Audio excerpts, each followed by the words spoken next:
क्या आपने कभी अपनी आंखें बंद करके सोचा है कि अगर कल सुबह सूरज तो निकले, पर परिंदों की चहचहाहट की जगह इंसानों की चीखें सुनाई दें? क्या होगा अगर आपकी प्यास बुझाने के लिए पानी की एक बूंद भी न बचे? आज की इस वीडियो में हम एक ऐसी हकीकत से पर्दा उठाएंगे जो आपकी रूह कंपा देगी। आज हम बात करेंगे उन 3 खौफनाक सालों की जो दुनिया के सबसे बड़े फितने दज्जाल के आने से ठीक पहले गुजरेंगे। हम आपको बताएंगे कि कैसे पहले साल बारिश रुकेगी, दूसरे साल अनाज खत्म होगा और तीसरे साल मीन पत्थर बन जाएगी। क्या आप जानते हैं कि उस वक्त ईमान वाले कैसे जिंदा रहेंगे? अगर आप जानना चाहते हैं कि क्या ये निशानियां आज हमारे सामने सच हो रही हैं, तो यह वीडियो आखिर तक जरूर देखें।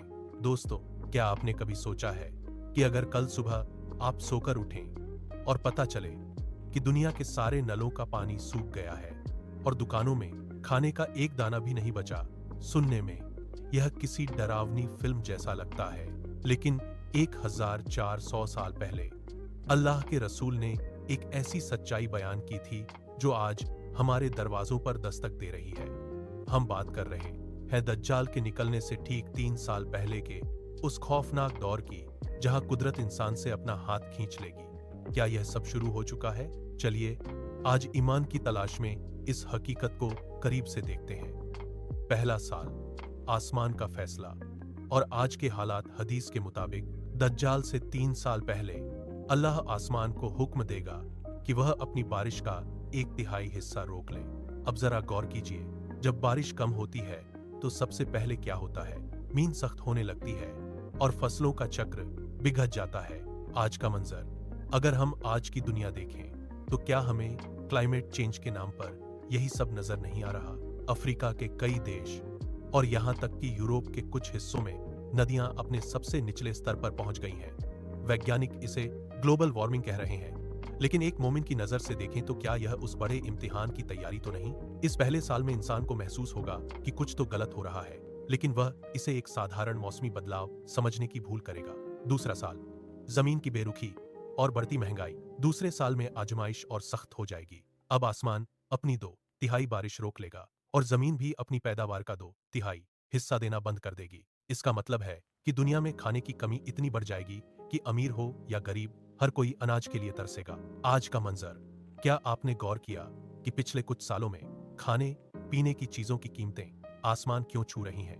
दुनिया के सबसे बड़े अनाज पैदा करने वाले देश आज युद्ध या सूखे की वजह से बेबस हैं। हदीस हमें बताती है कि दूसरे साल में भूखमरी की शुरुआत होगी। इंसान के पास पैसा तो होगा, लेकिन खरीदने के लिए अनाज नहीं होगा। यह साल हमारे ईमान का असली इम्तिहान शुरू करेगा कि हम मुश्किल में अल्लाह पर भरोसा करते हैं या फिर दुनियावी चीजों पर। दोस्तों, यहाँ एक पल के लिए रुकिए और गौर कीजिए। हमने आपको बताया कि कैसे कुदरत धीरे धीरे अपना हाथ खींच लेगी। अब जरा सोचिए, अगर आज आपके घर में सिर्फ एक दिन पानी ना आए या एक वक्त का खाना न मिले तो हम कितने बेचैन हो जाते हैं। हम अपनी किस्मत को कोसने लगते हैं। तो जरा सोचिए उस मंजर के बारे में जब साल दर साल आपके बच्चों के सामने न खाना होगा, न पानी। अगर खुदा न खास्ता आपके घर ऐसे हालात हो जाएं, तो क्या आपका ईमान इतना मजबूत है कि आप सब्र कर सकें? यही वह हकीकत है जिसे हम ईमान की तलाश में ढूंढ रहे हैं। क्या हम उस भूख और प्यास के लिए तैयार हैं जहां सिर्फ अल्लाह का नाम ही हमारा सहारा होगा? चलिए अब बढ़ते हैं उस सबसे खौफनाक तीसरे साल की तरफ। तीसरा साल, सबसे खौफनाक मंजर। यह वह साल है जिसके बारे में सोचकर रूह कांप जाती है। अल्लाह आसमान को हुक्म देगा कि वह अपनी पूरी बारिश 100% रोक ले। आसमान से एक बूंद पानी नहीं गिरेगी, जमीन पत्थर जैसी हो जाएगी, घास का एक तिनका नहीं उगेगा। हदीस कहती है कि जमीन पर रहने वाला कोई भी खुर वाला जानवर जैसे गाय, बकरी जिंदा नहीं बचेगा। हर तरफ जानवरों के कंकाल और इंसानों की आहें होंगी, प्यास से गले सूख रहे होंगे। इसी बेबसी और लाचारी के माहौल में जब इंसान मौत मांग रहा होगा, तब दज्जाल अपने इतने के साथ नमूदार होगा। मोमिन का खाना, रूहानी ताकत। यहाँ एक बहुत बड़ा सवाल उठता है, अगर पानी और खाना नहीं होगा तो ईमान वाले कैसे बचेंगे? जब सहाबा ने यह पूछा तो नबी सल्लल्लाहु अलैहि वसल्लम ने एक ऐसा राज्य बताया जो सिर्फ मोमिन समझ सकता है। आपने फरमाया, तस्बीह, सुभान अल्लाह, तहमीद, अल्हम्दुलिल्लाह और तकबीर अल्लाहु अब्बार ही उनका खाना होगा। आज हम दिन में कई बार खाते हैं, फिर भी थकान महसूस करते हैं, लेकिन उस वक्त अल्लाह अपने नेक बंदों के जिस्म को इस जिक्र से ऐसी तार देगा कि उन्हें भूख, प्यास की जरूरत ही नहीं रहेगी। क्या हमने आज से अपनी जबान को इस जिक्र का आदी बनाया है? ईमान की तलाश का आखिरी पैगाम। दोस्तों, दज्जाल का आना कोई कहानी नहीं, एक अटल हकीकत है। और उससे पहले का यह 3 साल का अकाल हमारे ईमान की छंटनी है। जो आज अल्लाह को याद नहीं करता, वह उस सख्त वक्त में कैसे याद कर पाएगा?